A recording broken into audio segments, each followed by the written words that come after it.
at the Chevron Championship. I'm joined by our most recent LPGA Tour winner, Ingrid Lindblad. Ingrid, it's been a busy couple days for you. Picked up your first win at the JM Eagle LA Championship. Can you just talk about the past couple days and what it's been like as the most recent winner? It's been a lot happening since Sunday night. I don't think we got back to the hotel until 9 p.m. Sunday night, so barely had any dinner. Kind of just went to bed. Went to the airport, flew over here. Madeline told me not to pick up a golf club yesterday, so kind of just went out here, did my registration, and picked up my car, and now it's already Tuesday. And you mentioned you had a really great night of sleep the other night. Was it just the feeling of relief that you did it, or what do you think what was it? I mean, I was so tired after Sunday and traveling yesterday, so I just slept a lot last night and woke up. If anyone knows Whoop, I had a 97% recovery, so. And one more from me, and then I'll open it up here in the media center. You're making your debut at the Chevron Championship this week.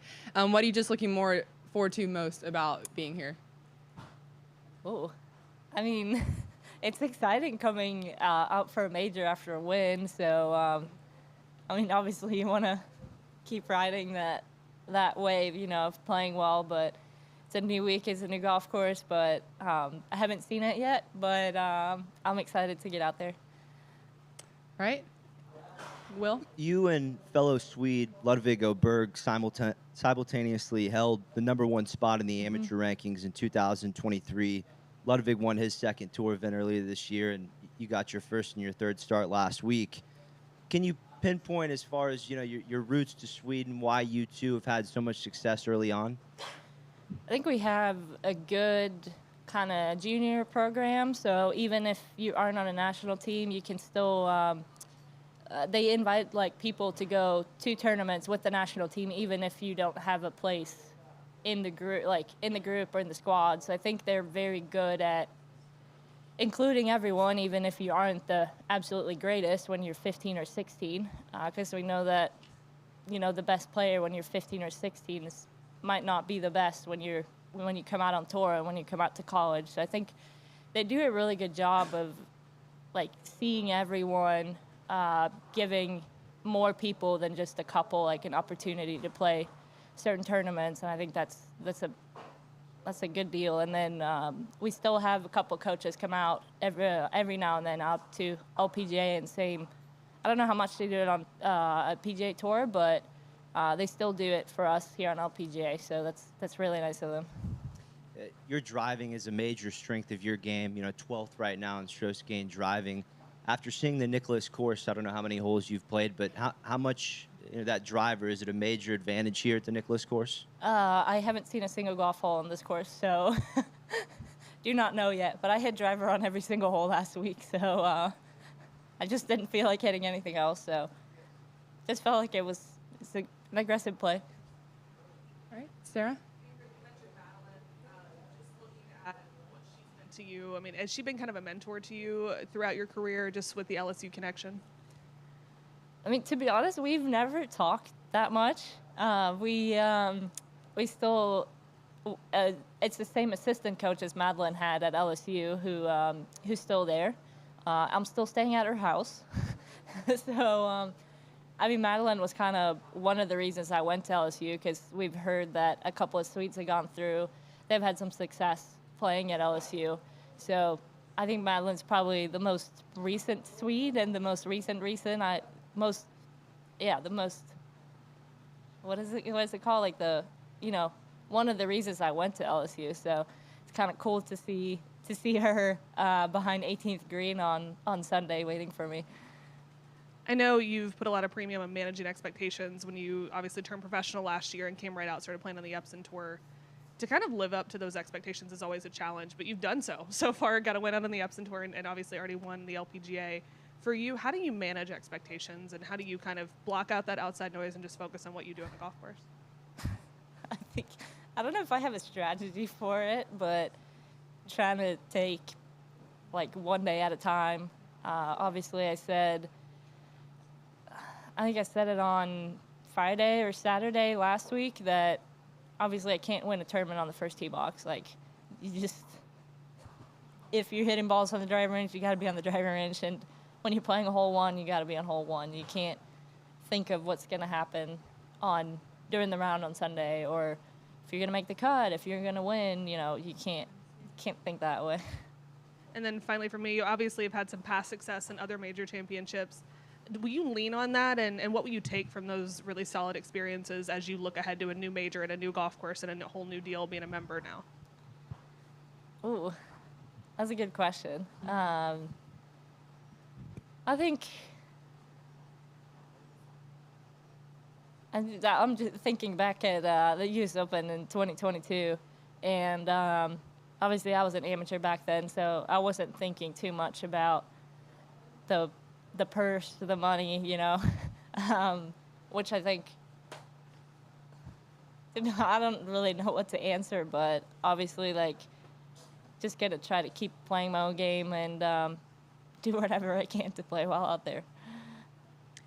What's the coolest thing that's happened in the last couple days since winning? Ooh. Did you get a cool text message? Did you get recognized in the airport? Like, anything like that? Well, I had, like, a couple, like, Annika sent me a DM on Instagram. Susanne Pedersen sent me congrats. So there's a couple of, like, bigger names, in my opinion, that kind of congratulated me, which is pretty cool that your name is out there. You're not a total stranger. But otherwise, I went up. I'm supposed to pay for one bag when I fly Delta, and I don't know. I didn't pay for it. They waived my baggage fee, and I'm like, all right. But I don't know if that was me or they did something wrong. But oh, that's great. Tell me about LSU. Why did you end up staying there 5 years, and how did LSU help prepare you? I mean, I loved it. I loved it at LSU. I didn't want to leave. It's great in college. Everything's paid for. You go to tournaments, they tell you where to be, what to bring. And then we were talking a lot with the Swedish team how usually when you turn pro, you don't have as much time to practice. So it's like your development kind of stops a little bit because you don't have the same amount of time in between tournaments to get better. So I was just trying to be as good as I could when I left LSU, which I was happy I stayed 5 years, but I think a lot of people were surprised I did. Who is your favorite athlete to come out of LSU? Could be before your time, whenever. I mean, I was on campus with a couple of really big names. I love watching LSU gymnastics. Haley Bryan is pretty good at what she does, and I'm sad to see that her time at LSU is over because watching them during the weekends, I've done it both at LSU live in person and on TV, and what they do is pretty amazing. But being on campus with Joe Burrow was pretty cool too. Last one for me. Sometimes people think of rookie and maybe it might have a negative connotation or they're just a rookie. But obviously, the rookies have done so well on tour this year so far. When you hear rookie or when somebody calls you rookie, like, what are your thoughts? I haven't thought much about it, but obviously rookie sounds like a little bit like, oh, you're new here.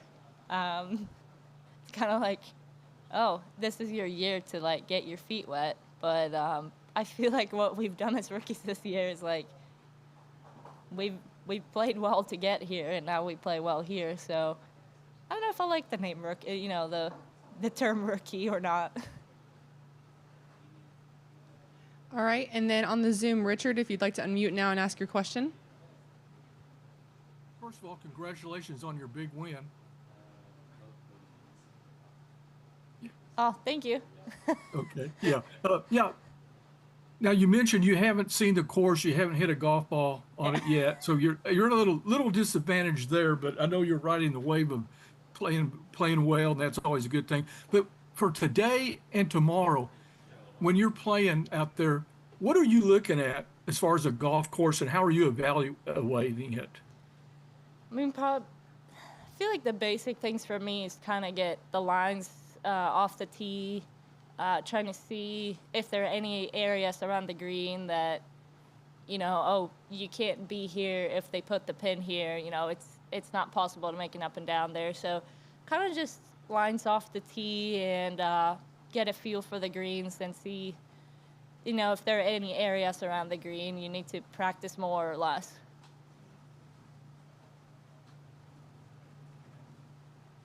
All right. Thank you so much. Appreciate it, Ingrid. Oh, we good? Mhm. Oh, Yeah.